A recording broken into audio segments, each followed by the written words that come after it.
नमस्कार साथियों। आज का हमारा विषय है अधिक चिंता करने वाले लोग। इस कहानी को अवश्य सुनें। एक आदमी राजस्थान के किसी शहर में रहता था। वह पढ़ा लिखा था और एक बड़ी कंपनी में जॉब करता था, पर वो अपनी ज़िंदगी से खुश नहीं था। हर समय वो किसी न किसी समस्या से परेशान रहता था और उसी के बारे में सोचता रहता था। एक बार शहर से कुछ दूरी पर एक महात्मा का काफिला रुका हुआ था। शहर में चारों ओर उन्हीं की चर्चा थी। बहुत से लोग अपनी समस्याएं लेकर उनके पास पहुंचने लगे। उस आदमी को भी इस बारे में पता चला और उसने भी महात्मा के दर्शन करने का निश्चय किया। छुट्टी के दिन सुबह सुबह ही उनके काफिले तक पहुंचा। वहां सैकड़ों लोगों की भीड़ जुटी हुई थी। बहुत इंतज़ार के बाद उसका नंबर आया। वह बाबा से बोला, बाबा, मैं अपने जीवन से बहुत दुखी हूँ। हर समय समस्याएं मुझे घेरे रखती हैं। कभी ऑफिस की टेंशन रहती है, तो कभी घर पर अनबन हो जाती है और कभी अपने सेहत को लेकर परेशान रहता हूँ। बाबा, कोई ऐसा उपाय बतलाइए कि मेरे जीवन से सभी समस्याएं खत्म हो जाएं और मैं चैन से जी सकूं। बाबा मुस्कुराए और बोले, पुत्र, आज बहुत देर हो गई। मैं तुम्हारे प्रश्न का उत्तर कल सुबह दूंगा, लेकिन क्या आप मेरा एक छोटा सा काम करोगे? वो आदमी उत्साह के साथ बोला, ज़रूर करूँगा।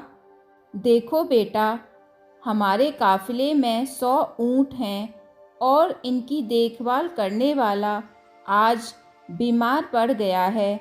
मैं चाहता हूँ कि आज रात तुम इनका ख्याल रखो और जब 100 के 100 ऊँट बैठ जाएं तो तुम भी सो जाना। ऐसा कहते हुए महात्मा अपने तंबू में चले गए। अगली सुबह महात्मा उस आदमी से मिले और पूछा, कहो बेटा, नींद अच्छी आई? कहा, बाबा, मैं तो एक मिनट भी नहीं सो पाया। मैंने बहुत कोशिश की, पर मैं सभी ऊँटों को नहीं बैठा पाया। कोई न कोई ऊँट खड़ा हो ही जाता था। वो दुखी होते हुए बोला। बाबा बोले, मैं जानता था यही होगा।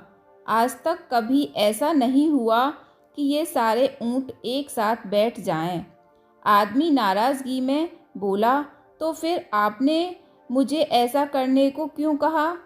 बाबा बोले, बेटा, कल रात तुमने क्या अनुभव किया? यही ना कि चाहे कितनी भी कोशिश कर लो, सारे ऊँट एक साथ नहीं बैठ सकते। तुम एक को बैठाओगे तो कहीं और कोई दूसरा खड़ा हो जाएगा।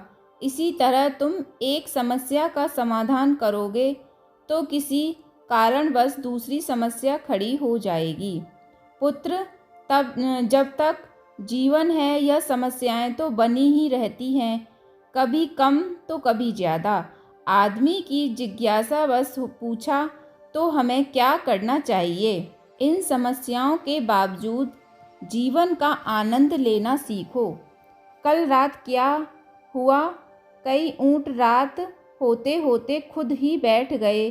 कई तुमसे अपने प्रयास से बैठा दिया, पर बहुत ऊँट तुम्हारे प्रयास के बाद भी नहीं बैठे। और जब बाद में तुमने देखा तो पाया कि तुम्हारे जाने के बाद उनसे कुछ खुद ही बैठ गए।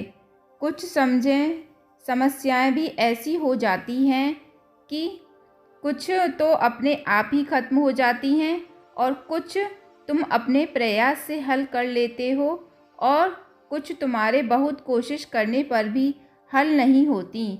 ऐसी समस्याओं को समय पर छोड़ दो। उचित समय पर वे खुद ही खत्म हो जाती हैं।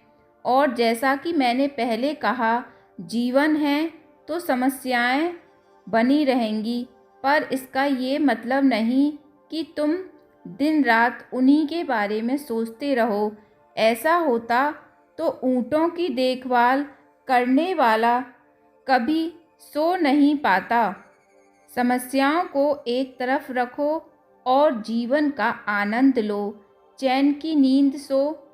जब उनका समय आएगा तो वो खुद ही हल हो जाएंगी। आज के बाद आपको अगर किसी भी समस्या या तनाव का सामना करना पड़े तो इस कहानी को आप अवश्य सुनें।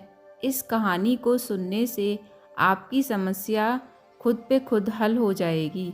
धन्यवाद।